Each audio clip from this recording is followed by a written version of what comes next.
Hello, my name is Sergey Petrunya. I am a MariaDB developer, and this is a talk titled Analyze for Statements, MariaDB's Hidden Gem. Analyze for Statements is a feature in MariaDB. It is actually not a new feature. It has been introduced as early as in MariaDB 10.1. And I think it got much less recognition than it deserves. That's why the talk is titled Hidden Gem. It was improved in the next MariaDB versions. We improved it based on experience we had with it while diagnosing real-world issues.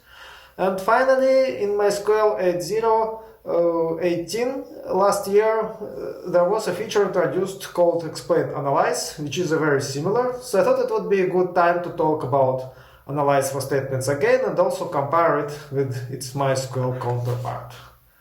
So the plan of the talk: first we'll look at Analyze in MariaDB. There are two variants of it, Analyze and Analyze from JSON. Then I'll describe Explain Analyze in MySQL, and we will compare the two features.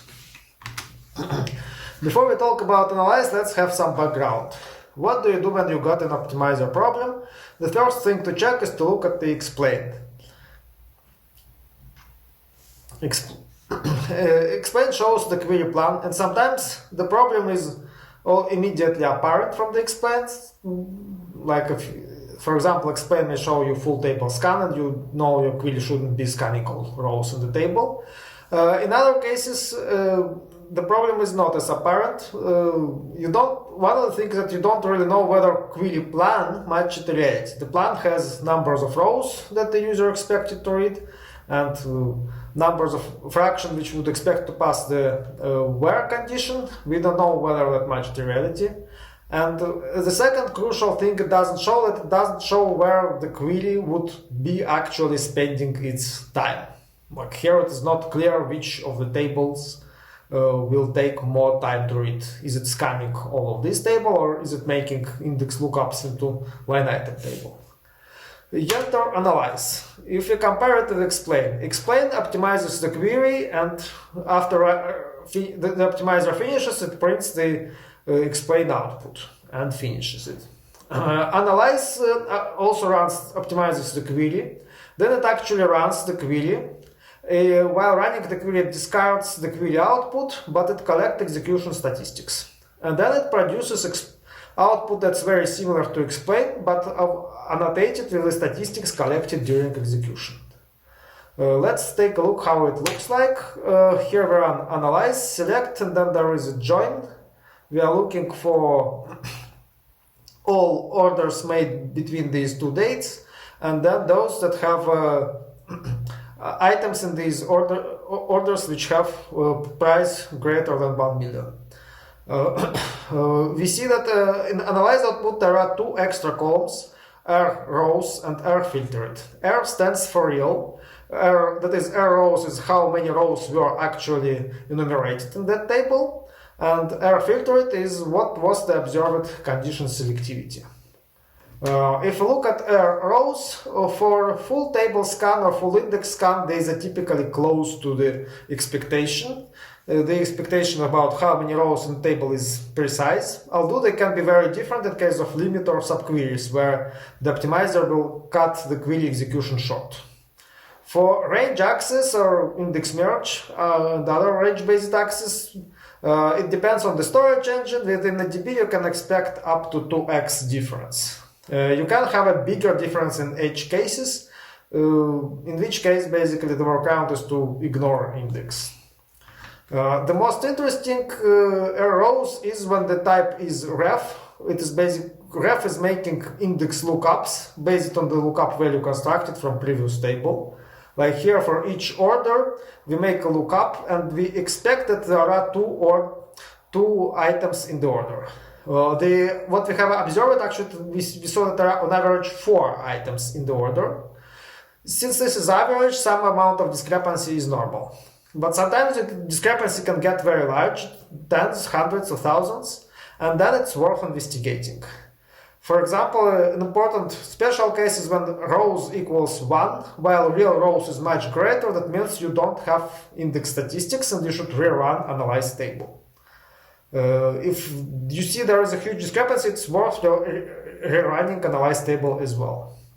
Then if the column has lots of null values, by lots I mean more than half of the rows have nulls, it's worth looking at in the dbstats method. Otherwise, if the column has very skewed data distribution, like most orders have only a few items, but there are also some really huge orders, well, then the situation is complex. One advice would be that if an index cannot produce reliably good query plans for you, you should consider ignoring it. The second important column is rfiltered. Rfiltered is selectivity of using where, how it is a fraction of rows which will be left after using where here applied. And here we see that using that after table line item rfiltered is 0, that is no rows passed this condition. And if you see rfiltered is much smaller than 100, it means the query is reading and discarding lots of rows. The first rule to do is that check if conditions in the where clause are in the form that allows index use. You can use explain or analyze format JSON to see what the condition is attached here.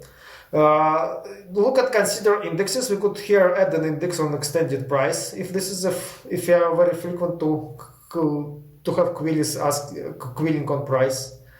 However, one should not change filter at 100%. Because there is always a trade-off between reads and writes. Adding extra indexes has extra cost, they slow down updates, they make your database larger, and make the optimizer job more complex. One other angle that you need to know about rfiltered is that since filtered it shows how many rows will be removed from consideration, it is very important value for n-way join optimization because it shows how many rows, how many times the second table will be accessed. So if you see rfiltered and filtered being very far apart, typically it will be rfiltered much smaller than filtered. This shows that the optimizer has a wrong idea about condition selectivity and it might be producing poor query plans. And if you can't afford adding an index, consider at least collecting a histogram so that optimizer knows that in this case that condition on L extended price is going to be very selective. Summary for analyze. There are two new columns, real rows and real filtered, which allows you to check the estimates with reality. Now let's move to analyze format JSON. Analyze format JSON is explain format JSON meets analyze. The syntax is analyze format JSON, and if you look at the basic query, like here we see it produces JSON output. It's similar to explain format JSON output, but it also has extra members, quite a few. In blue you see there are real rows and rfiltered, which we are already familiar with. And there are also more marked with yellow. rloops is number of times the operation was executed. Here the query was executed once and the table was scanned once, so rloops is 1. Then there is time ms. Total time ms is total number of time the query took, so 190 milliseconds, of which 142 milliseconds were spent reading from the table orders, and 48 other milliseconds were spent called other time, that's checking the where together with other auxiliary info. There is no further breakdown because taking time measurements too frequently has an overhead, so there is a limit about how often we can note the time. Let's try a more complex query. Let's get back to the join we had a few slides ago. Again, line item and orders. Here we see that there is a query block. It's got rloops and total time ms, 4 seconds in total this query took. Then if you look at table orders, it was read one time. It took 300 milliseconds. So it was a full table scan, but it wasn't the worst thing about this query. And if you look about line item, we see that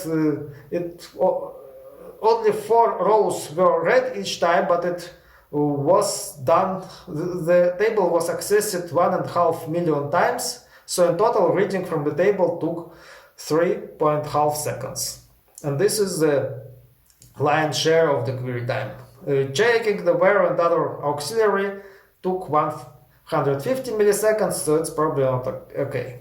Now one could say that you could guess that from this query, but for complex query with selective where condition, its R loops is really useful, and R total time MS allows you to instantly see where the time was spent. Let's try it with the subquery also. Here is the subquery. We find orders on these dates such that this order is the sum of this order is 90% of what the user has ordered in total. So user's biggest order. Each subquery has an R query block entry which has R total time MS.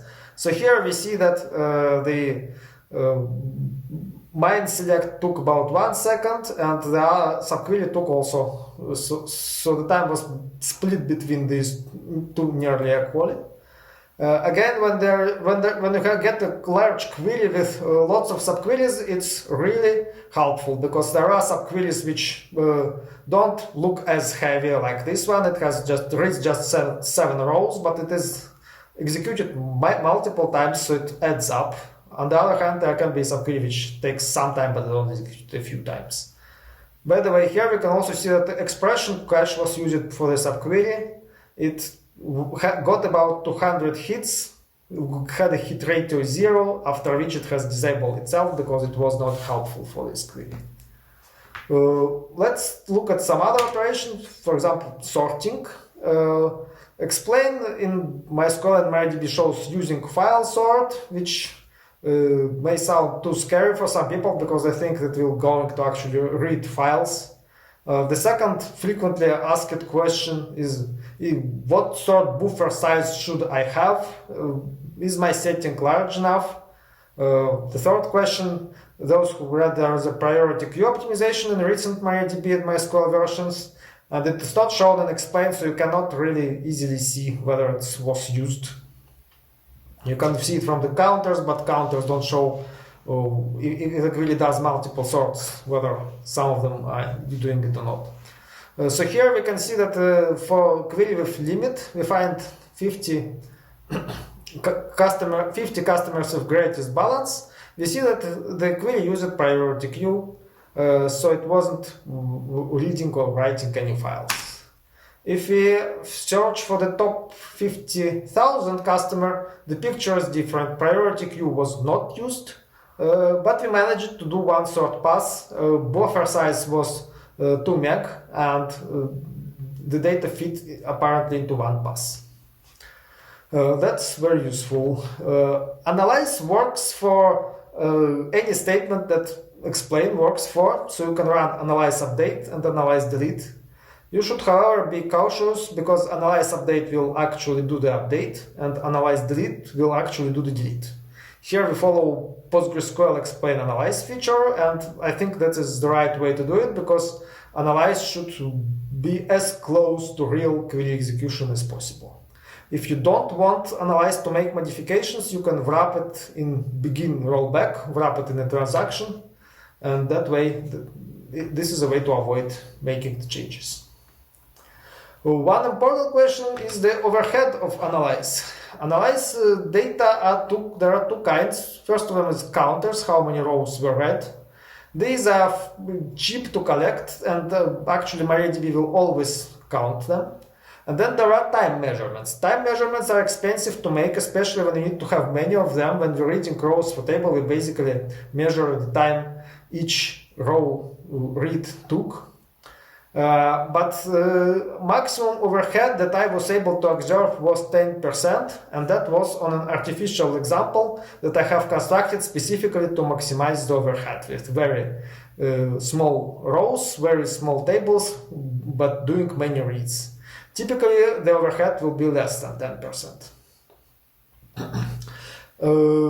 Analyze and the slow query lock.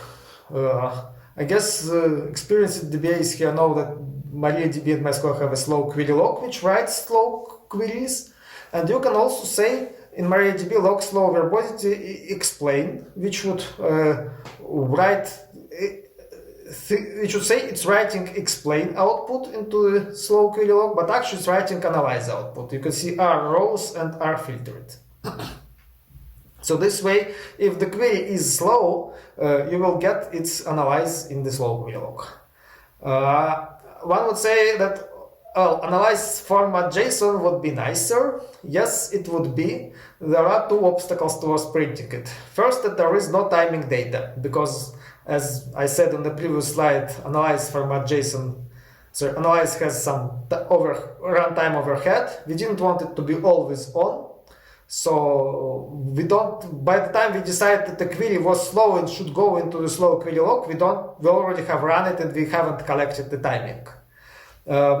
Another obstacle is that most common use for slow query log is to run it with parse it with PT query digest, and I'm not sure how to print JSON here in a form that's usable but without interfering with ability of PT query digest to parse it. So, summary for analyzed format JSON. It is explain format JSON execution data, are rows, are filtered, are total time MS, and are loops are members that are useful to narrow down problems. Sorting, buffering, subquery caches also report error values about their execution. Please do attach analyze format JSON output when asking for optimizer help or reporting the issue. Will save one round trip. Now let's look at MySQL 8.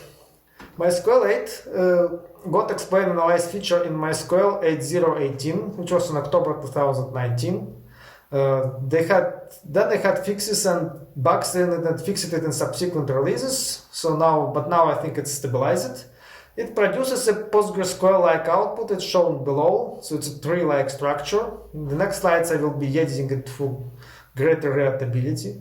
The reason it produces PostgreSQL-like output is that it has switched to so-called iterator interface runtime under the hood,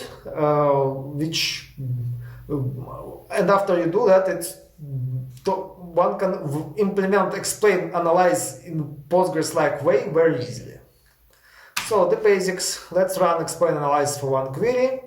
We see that it shows query plan basically with costs and expected number of rows, and it shows this actual time rows and loops. Loops is like MariaDB are loops, how many times separation was done. Rows is the number of rows in the output. So if you want R filtered, you get the rows produced by the range scan here and divided by the rows it would left after filtering, and that you compute R filtered. Actual time shows two values. The first is the the time to get the first tuple, and the second is time to get all output. They're not total time MS because if the node was executed multiple times, these will be averages. But R total time MS R total time is basically this multiplied by this.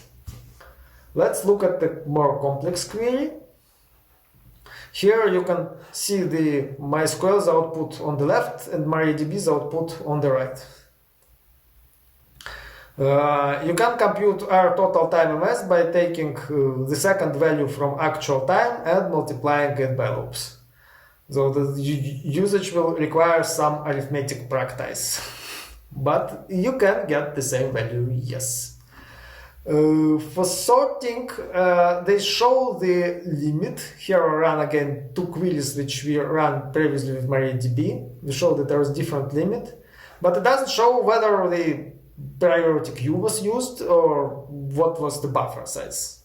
It's interesting that specifically for sorting you can get this information from the optimizer trace.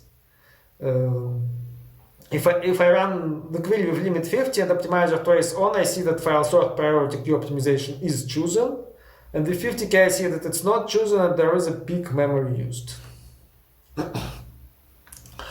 Update delete. If one attempts to run update delete, you will get this error.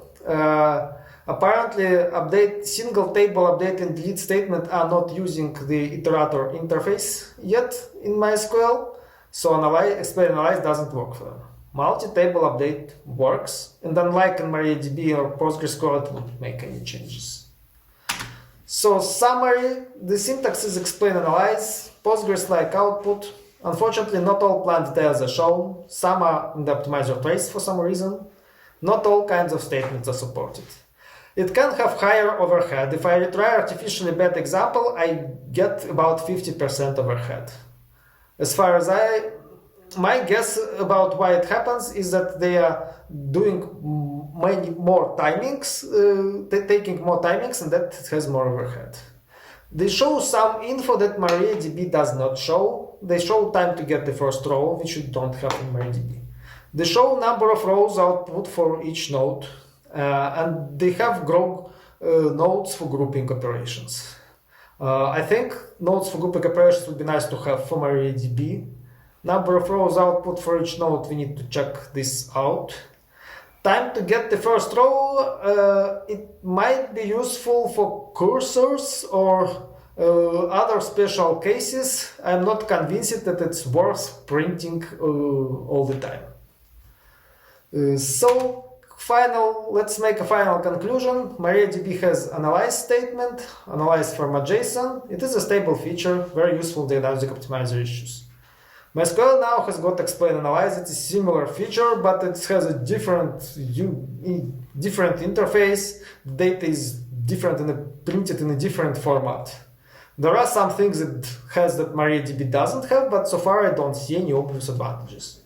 If you think otherwise, feel free to file issues or feature requests, and we will fix it in the next version.